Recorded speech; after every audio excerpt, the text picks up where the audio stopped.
Hi ನಮಸ್ತೆ ಸ್ನೇಹಿತರೆ, ನಾನು ನಿಮ್ಮ Roopakshatriya. Welcome to Roopakshatriya YouTube blogs. So ಇವತ್ತು ಬಂದ್ಬಿಟ್ಟು ನನ್ನ ಸ್ಟೈಲಲ್ಲಿ ನಾನು ಮನೇಲಿ ಮಾಡುವಂತಹ ಚಿಕನ್ ಗ್ರೇವಿನ ಹೇಗೆ ಮಾಡೋದು ಅನ್ನೋದನ್ನು ನಿಮ್ಮ ಜೊತೆಗೆ ಶೇರ್ ಮಾಡ್ತಾ ಇದ್ದೀನಿ. ಮೊದಲನೇದಾಗಿ 1 kg ಚಿಕನನ್ನು ತೊಗೊಂಡಿದ್ದೀನಿ. ಈಗ ಅರಿಶಿನ ಹಾಕ್ಬಿಟ್ಟು ಒಂಚೂರು ಚಿಕನ್ನ ನೀಟಾಗಿ ತೊಳೆಯೋಣ. ಈಗ ಅದಕ್ಕೆ ನಾನೀಗ ಈರುಳ್ಳಿ ಕಟ್ ಮಾಡ್ಕೊಳ್ತಾ ಇದ್ದೀನಿ. ಇದು ನನ್ನ ಸ್ಟೈಲಲ್ಲಿ ನಾನು ಮನೇಲಿ ಹೇಗೆ ಮಾಡ್ತೀನಿ. ಚಿಕನ್ ಫ್ರೈ ಅಥವಾ ಚಿಕನ್ ಗ್ರೇವಿ ಏನು ಬೇಕಾದರೂ ಕರಿಬೋದು ನೀವು. ಅನ್ನಕ್ಕೆ ಚಪಾತಿಗೆಲ್ಲ ಈ ರೀತಿ ಮಾಡಿದ್ರೆ ತುಂಬ ಚೆನ್ನಾಗಿರುತ್ತೆ. ಆ್ಯಂಡ್ ಅದೆಲ್ಲ ರೆಡಿ ಮಾಡಿಕೊಂಡು ಒಂದು ಕಡೆ ಈಗ ಕಡಾಯಿ ಇಟ್ಟಿದ್ದೀನಿ. ಕಡಾಯಿಗೆ ಎಷ್ಟು ಬೇಕೋ ಆ ಎಣ್ಣೆ ಅಷ್ಟನ್ನು ಹಾಕ್ಕೊಳ್ತಾ ಇದ್ದೀನಿ. ಆ ಎಣ್ಣೆ ಸ್ವಲ್ಪ ಕಡಿಮೆ ಯೂಸ್ ಮಾಡಿದ್ರು ಓಕೆ, ಸ್ವಲ್ಪ ಜಾಸ್ತಿ ಹಾಕಿದ್ರು ಓಕೆ. ಎಲ್ಲ ಡಯೆಟಲ್ಲಿ ಯಾರಾದರೂ ಇದ್ದರೆ ಕಡಿಮೆ ಯೂಸ್ ಮಾಡ್ಕೊಳ್ಳಿ ಎಣ್ಣೆ. ಆ್ಯಂಡ್ ಈಗ ತೊಳೆದಿಟ್ಟಿರುವಂತಹ ಚಿಕನ್ನ ಕಡಾಯಿಗೆ ಹಾಕ್ತಾಯಿದ್ದೀನಿ.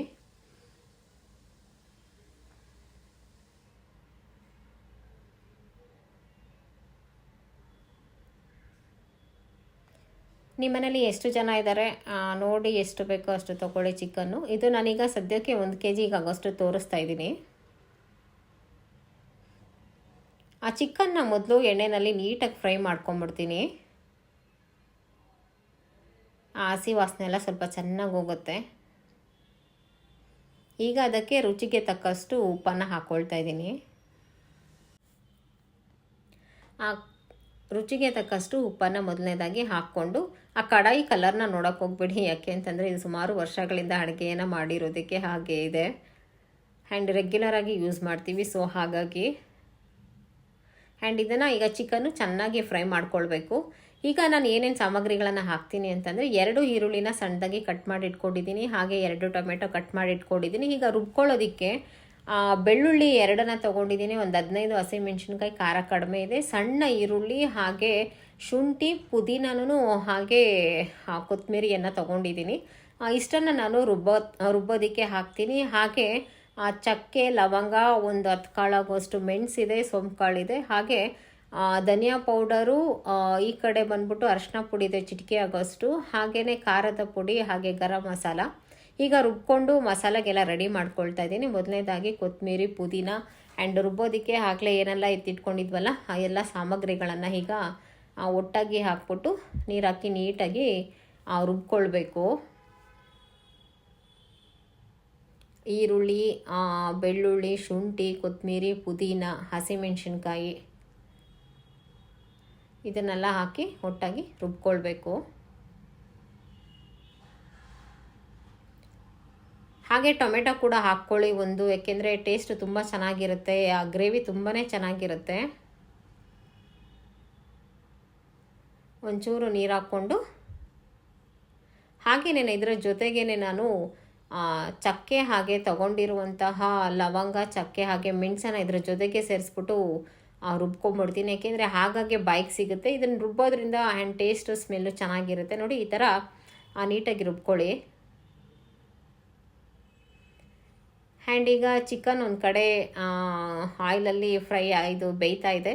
ಆ್ಯಂಡ್ ಈಗ ಫಸ್ಟು ನಾನು ಈರುಳ್ಳಿ ಹಾಗೆ ಈಗ ಟೊಮೆಟೊ ಹಾಕ್ಕೊಂಡು ಒಂಚೂರು ಫ್ರೈ ಮಾಡ್ಕೊಂಬಿಡೋಣ. ಒಬ್ಬೊಬ್ಬರು ಮೊದಲೇ ಹಾಕ್ಕೊಂಡು ಫ್ರೈ ಮಾಡ್ಕೊಳ್ತಾರೆ. ನಾನು ಚಿಕನ್ ಒಂಚೂರು ಎಣ್ಣೆಯಲ್ಲಿ ಬೆಂದ ಮೇಲೇ ನಾನು ಈರುಳ್ಳಿ ಹಾಗೆ ಟೊಮೆಟೊನ ಹಾಕೋದು. ಆ್ಯಂಡ್ ಈಸಿಯಾಗಿರುತ್ತೆ ಈ ರೀತಿ ಚಿಕನ್ ಗ್ರೇವಿಯನ್ನು ಮಾಡ್ಕೊಳ್ಳೋದಕ್ಕೆ. ಆ್ಯಂಡ್ ತುಂಬಾ ಈಸಿಯಾಗಿರುತ್ತೆ, ಆರಾಮಾಗಿ ಮಾಡ್ಕೊಳ್ಬೋದು. ಆ್ಯಂಡ್ ಹೆಚ್ಚು ಸಾಮಗ್ರಿಗಳು ಕೂಡ ಇಲ್ಲ, ಸ್ವಲ್ಪ ಸಾಮಗ್ರಿಗಳು ಇದ್ದರೆ ಸಾಕು, ನಿಮಗೆ ಫಟಾಫಟ್ ರೆಡಿ ಆಗಿಬಿಡುತ್ತೆ. ಟೇಸ್ಟ್ ಮಾತ್ರ ಆ್ಯಂಡ್ ಸೂಪರಾಗಿರುತ್ತೆ. ನೀವು ಒಮ್ಮೆ ನಿಮ್ಮ ಮನೆಯಲ್ಲಿ ಟ್ರೈ ಮಾಡಿ. ನನ್ನ ಹೊಸ ಚಾನಲ್, ಹೊಸ ಪ್ರಯತ್ನ ಅಂತ ಮಾಡ್ತಾಯಿದ್ದೀನಿ. ಕಷ್ಟಪಟ್ಟು 7,000 ಸಬ್ಸ್ಕ್ರೈಬರ್ಸು, 1,700 ವಿಡಿಯೋಗಳನ್ನು ಹಾಕಿದ್ರು ಆ ಚಾನಲ್ನಲ್ಲಿ ನನಗೆ ಯಾವುದೇ ಪ್ರಯೋಜನ ಇಲ್ಲ, ಮಾನಿಟೈಸ್ ಆಗ್ತಾ ಇಲ್ಲ, ಚಾನಲ್ ವ್ಯೂಸು ಕೌಂಟ್ ಆಗ್ತಾ ಇಲ್ಲ. ನಾನು 3 ವಿಡಿಯೋಗಳಲ್ಲಿ ಕಂಟಿನ್ಯೂಸ್ ಆಗಿ ಹೇಳ್ತಾನೆ ಇದ್ದೀನಿ. ಸೊ ಹಾಗಾಗಿ ಈ ಹೊಸ ಚಾನಲ್, ಹೊಸ ಪ್ರಯತ್ನ. ಸೊ ಈಗ ರುಬ್ಬಿರುವಂತಹ ಎಲ್ಲ ಮಸಾಲೆ ಈಗಾಗಲೇ ರುಬ್ಕೊಂಡ್ವಲ್ಲ ಮಿಕ್ಸಿನಲ್ಲಿ, ಸೊ ಅದನ್ನು ಈಗ ಹಾಕ್ತಾಯಿದ್ದೀನಿ. ಹಾಗೆಯೇ ಆ ಮಿಕ್ಸಿಗೂ ಕೂಡ ಒಂಚೂರು ಹಾಗೆಯೇ ಜಾರ್ಗೆ ಒಂಚೂರು ನೀರನ್ನು ಹಾಕ್ಬಿಟ್ಟು ಕಲಿಸ್ಬಿಟ್ಟು ಈಗ ಮತ್ತೆ ನೀರನ್ನು ಆ್ಯಡ್ ಮಾಡ್ಕೊಳ್ತಾ ಇದ್ದೀನಿ. ಈಗ ಉಳಿದಿರೋ ಮಸಾಲೆ ಪದಾರ್ಥಗಳನ್ನು ಆ್ಯಡ್ ಮಾಡೋಣ. ಧನಿಯಾ ಪುಡಿ, ಗರಂ ಮಸಾಲೆ, ಅರಿಶಿನ ಪುಡಿ, ಹಾಗೆಯೇ ಖಾರದ ಪುಡಿ. ಆ್ಯಂಡ್ ಖಾರ ನಿಮಗೆ ಎಷ್ಟು ಬೇಕೋ ಅಷ್ಟು ಮಾತ್ರ ಹಾಕ್ಕೊಳ್ಳಿ. ಈಗಾಗಲೇ ಹಸಿಮೆಣ್ಸಿನ್ಕಾಯಿ ಜಾಸ್ತಿ ಹಾಕ್ಕೊಂಡಿದ್ದೀವಿ. ನಾನೀಗ ಅರ್ಧ ಸ್ಪೂನ್ ಆಗೋಷ್ಟು ಖಾರದ ಪುಡಿಯನ್ನು ಆ್ಯಡ್ ಮಾಡ್ತಾಯಿದ್ದೀನಿ.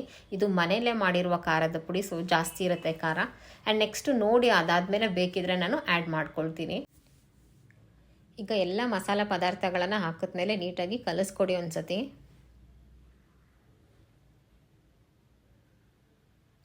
ನಿಜ ನನಗೂ ಬೇಜಾರಿದೆ ಹಳೆ ಚಾನಲ್ನ ನೆಕ್ಸ್ಟ್ ಕಂಟಿನ್ಯೂ ಮಾಡಬೇಕಾ ಅಥವಾ ಬೇಡ ಬಿಡಬೇಕಾ ಅಂತ ಹೇಳ್ಬಿಟ್ಟು. ಆ್ಯಂಡ್ ಈಗ ಒಂಚೂರು ಸೋಂಪು ಕಾಳನ್ನು ಹಾಕ್ತಾಯಿದ್ದೀನಿ. ಆ್ಯಂಡ್ ಟೇಸ್ಟ್ಗೆ ತುಂಬ ಚೆನ್ನಾಗಿರುತ್ತೆ ಆ ಸ್ಮೆಲ್ಲು. ಆ್ಯಂಡ್ ಕಂಟಿನ್ಯೂ ಮಾಡೋದ ಬೇಡವಾ ಅನ್ನೋದು ಈಗಲೂ ಕೂಡ ನನಗೆ ಗೊತ್ತಾಗ್ತಾ ಇಲ್ಲ. ಈಗ ಸದ್ಯಕ್ಕೆ ಹೊಸ ಚಾನಲ್ನ ಮಾಡಿಕೊಂಡು ಮುಂದುವರ್ಸ್ಕೊಂಡು ಹೋಗೋಣ ಅಂದ್ಕೊಂಡಿದ್ದೀನಿ. ಮಾಡಿದ ಪ್ರಯತ್ನವೂ ಕೂಡ ಪಂಗನಾಮ ಆಯಿತು ನನಗೆ. ಓಕೆ, ಬೇಜಾರು ಮಾಡ್ಕೊಳ್ದಿರ ಮತ್ತೆ ಸ್ಟಾರ್ಟ್ ಮಾಡ್ತಾಯಿದ್ದೀನಿ. ನನ್ನ ವಿಡಿಯೋಗಳನ್ನು ಯಾರು ಮಿಸ್ ಮಾಡ್ಕೊಳ್ಬಾರ್ದು ಅಂತಂದರೆ ಮತ್ತೆ ಈ ಚಾನಲ್ನ ಸಬ್ಸ್ಕ್ರೈಬ್ ಮಾಡ್ಕೊಳ್ಳಿ. ಮತ್ತು ಈ ಚಾನಲ್ನಲ್ಲಿ ಹೊಸ ಪ್ರಯತ್ನವನ್ನು ಖಂಡಿತವಾಗ್ಲೂ ಮಾಡ್ತೀನಿ. ನೀವು ಮತ್ತೆ ಹೊಸ ರೀತಿಯ ವಿಡಿಯೋಗಳನ್ನು ನೀವು ನೋಡ್ತಾ ಹೋಗ್ತೀರಾ. ಆ್ಯಂಡ್ ಈಗ ಮುಚ್ಚಿಬಿಟ್ಟು ಇದನ್ನು ಬೇಯೋದಕ್ಕೆ ಬಿಡೋಣ. ಒಂದಷ್ಟು ಚೆನ್ನಾಗಿ ಬೇಯಬೇಕಿದು. ನೋಡಿ, ಈಗ ಚಿಕನ್ ಚೆನ್ನಾಗಿ ಬೆಂದು ಆ ಗ್ರೇವಿ ಟೈಪಲ್ಲಿ ಆಗಿದೆ ನೋಡಿ. ಆ್ಯಂಡ್ ತುಂಬ ಚೆನ್ನಾಗಿರುತ್ತೆ. ನೀವು ಒಮ್ಮೆ ನಿಮ್ಮ ಮನೆಯಲ್ಲಿ ಟ್ರೈ ಮಾಡಿ ನೋಡಿ. ನಮ್ಮ ಮನೆಯಲ್ಲಿ ನಾನು ಇದೇ ರೀತಿ ಮಾಡೋದು. ಸೊ ಹಾಗಾಗಿ ನನ್ನ ಸ್ಟೈಲಲ್ಲಿ ಇವತ್ತಿನ ಚಿಕನ್ ಗ್ರೇವಿಯನ್ನು ನೀವೆಲ್ಲ ನೋಡಿದ್ರಿ. ಇನ್ನೂ ಯಾರೂ ನನ್ನ ಚಾನಲ್ನ ಸಬ್ಸ್ಕ್ರೈಬ್ ಮಾಡಿಲ್ಲ, ದಯವಿಟ್ಟು ನನ್ನ ಚಾನಲ್ನ ಸಬ್ಸ್ಕ್ರೈಬ್ ಮಾಡಿ, ಹಾಗೆ ಲೈಕ್ ಮಾಡಿ, ಹಾಗೆ ಶೇರ್ ಮಾಡಿ. ಆ್ಯಂಡ್ ಈಗ ಒಂದು ತಟ್ಟೆಗೆ ಹಾಕ್ಕೊಂಡು ಇನ್ನು ಬಾರಿಸ್ತಾ ಇರೋದೆ ತುಂಬಾ ಚೆನ್ನಾಗಿರುತ್ತೆ. ನಿಮ್ಮ ಮನೆಯಲ್ಲಿ ಟ್ರೈ ಮಾಡಿ ನೋಡಿ. ಚಪಾತಿ, ಅನ್ನ, ಮುದ್ದೆಗೆ ಸೂಪರಾಗಿರುತ್ತೆ. ನೀವು ಒಮ್ಮೆ ಮಾಡಿ ನೋಡಿ. Thank you.